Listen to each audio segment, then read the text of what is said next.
6 family members recovered, 1 still missing. A 3-year-old boy buried somewhere beneath the rubble. Venezuela is demolishing the buildings that may hold the answer. A loved one sleeping in a tent, refusing to leave. Every wall brought down could erase the last chance of finding Matteo. How do you rebuild when you haven't found everyone yet?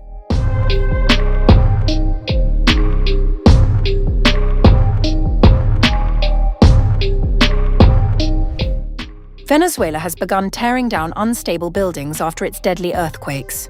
But what is the cost to survivors? For many families, the answer is heartbreaking.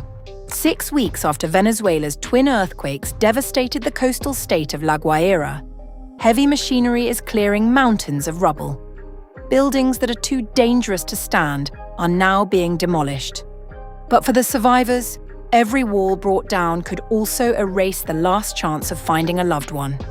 One of them is Glenda Valoria. She has spent weeks searching morgues, disaster sites, and collapsed buildings. So far, she has recovered the bodies of 6 family members, including her mother and sister. But one person is still missing: her 3-year-old nephew, Matteo. The apartment complex where they lived, known as OPI 27, was among the nearly 190 buildings that collapsed on June 24th, when a pair of twin earthquakes struck Venezuela. Hundreds of other structures were damaged, without hope of repair.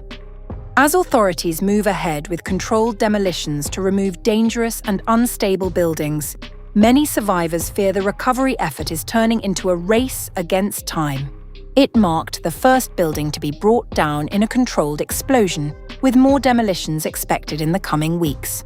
But the decision to level buildings and clear wreckage has been controversial, particularly for survivors like Valoria, who are still searching for the bodies of their loved ones. Valoria remains determined to find her late sister's toddler. Until last year, Valoria had also lived in OPI 27, and she loved Matteo as if he were her own child. Even after moving away, she returned regularly to take care of him. I promised I was not going to rest until I found her son, Matteo. We were a very beautiful and close-knit family. She now sleeps in a small tent beside the ruins where her family's home once stood, watching excavators clear away crushed concrete and twisted steel. The push to clear the site has left Valoria with difficult decisions. When she and other volunteers found her mother's body, it was trapped beneath concrete columns inside a narrow tunnel they could barely access. I had to give the order for my mother's body to be cut apart. They had to do it with a saw. The body was already decomposing and was about to burst. This is something I truly can never forget. Today, nothing remains of the apartment block where her family once lived, only a stretch of dusty ground. But for Glenda, the search is far from over. As demolition crews continue clearing the disaster zone, families like Glenda's remain caught between rebuilding their future and recovering their past. But as the rubble disappears, one question remains: will they find their loved ones before their last chance is gone?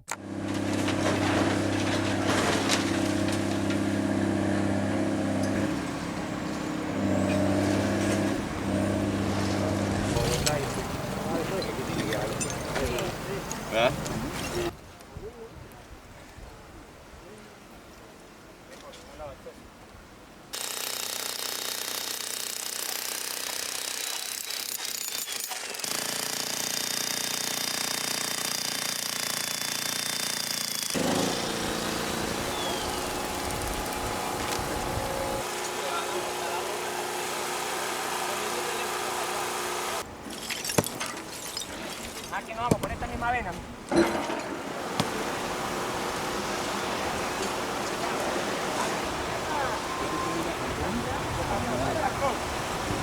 Aquí se dividieron para aquel lado, ¿no? Se dividieron para aquel lado, ¿no? Claro. Ya lo voy a mandar ya. Ya. Empecé por el acento primero, que era chileno. Hace uno lo que tiene que hacer, ¿no? Con lo poco, ¿sabes? Que el venezolano nos caemos y nos volvemos a levantar. Acá también hay otro cuerpo. Espérate que voy.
Se colapsó tanto en la planta baja, mira.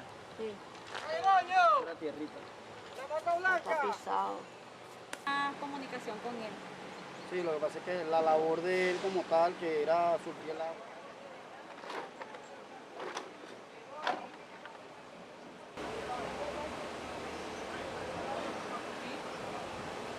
Y por lo menos no puede decir. Planta cada foto. Está mi hermano ahí, muchos. Ya con agua